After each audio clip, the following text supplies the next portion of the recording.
Good morning, mi amigos. Today's video is brought to you by Mr. Sparkle.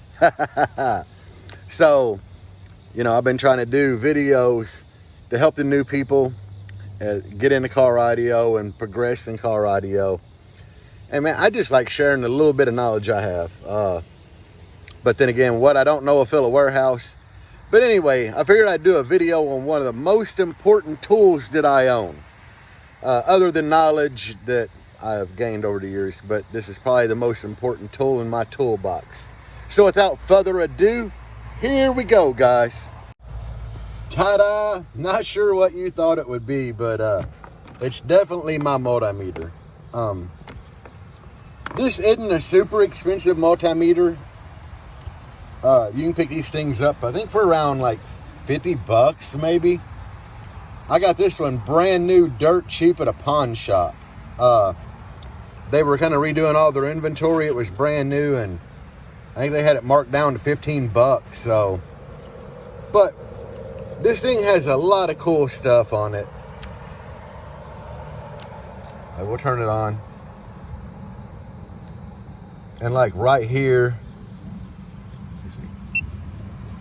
bam, you see that little like sound icon right there?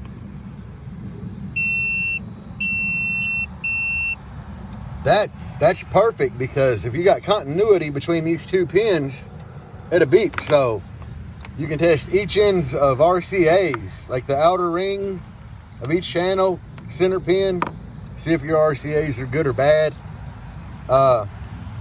Also, if you go back to like your regular ohm, like right here, you can literally go to your subwoofer, like right here. Even though it's connected to the amp, I can probe them two channels. You see? 0.8, 0.9. I mean, the way that it's wired, it's a dual 1.5, so it should be around 1.8. 1.9 is perfectly fine. So that's another big benefit. We go up here to voltage. Now that's AC voltage, and that's what I use to set gains and gain match amps and everything, because a lot of people don't know amplifiers do put out AC voltage, not DC. But it'll have to be AC for the cone to move in and out. So you change it to those lines, and that is DC voltage right there. So we can come up here, bam, DC voltage, 15.85. So yeah, I mean, there's a lot of things you can do with a multimeter. And I do a lot of electronics, so I really like having the multimeter. Now this thing does have like temp and a laser. I have never really used that. I mean, I know there's a way to do it, but I've never done it. Like I said, this old Southwire has been an awesome multimeter. Had it a couple years now. I've used it for everything. There's just so much more you can do with it. Like this one here actually reads low enough. It'll read down into milliamps, millivolts, and everything. So I can actually use it when I set the voltage on my RCAs. Like when I was running tar amps and I wanted to get down there, to like the 1.6 to 1.8 volt pre-out. It actually read low enough for me to do that. So it's been a really good multimeter. And I don't know, I really like it. But I figured I'd do a video showing you my favorite tool and one of the most useful tools I have. I really recommend getting one of these. Like, man, Flukes are so expensive. Get a good multimeter. You don't have to get a Southwire brand. Like I said, I picked this up at a pawn shop. Took a chance on it, and it's been awesome. But don't get you a $20 Craftsman multimeter. Get something a little better that'll do everything. I have friends that have the cheap multimeters, and they won't read anything under like 5 volt AC. So definitely break down, get you a good one. But like I said, this is my favorite tool.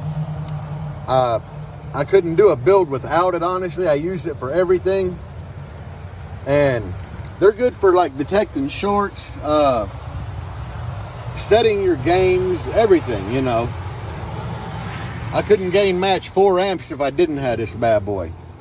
I mean, I think Steve Mead makes a tool that's a couple $100 that will help you gain match and everything, but it don't do all the other stuff this bad boy does. So anyway, everybody, this is my daily video. Probably not as long as most of the ones I do. I just wanted to touch subject there. I think it'll help a lot of people. I mean, you know, I know it's not a $20 multimeter. You need to break down and actually buy one that's a little more expensive than the cheap Craftsman or whatever, but it's going to last you a lot longer, because a lot of times them cheap multimeters are just that, they're cheap. It's not going to do everything that that one does. So I do like pawn shops. I mean, I buy a lot of stuff from pawn shops. I haven't bought a lot of audio from pawn shops because it's normally overpriced, but tools and everything, awesome.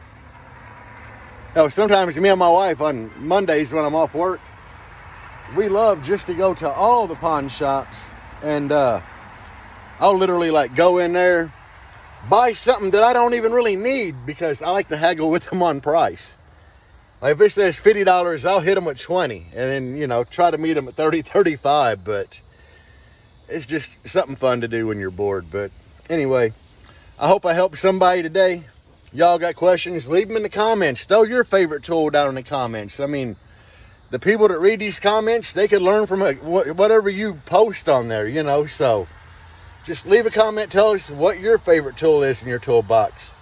All right, everybody, have a good day, and as always, peace out and bass on.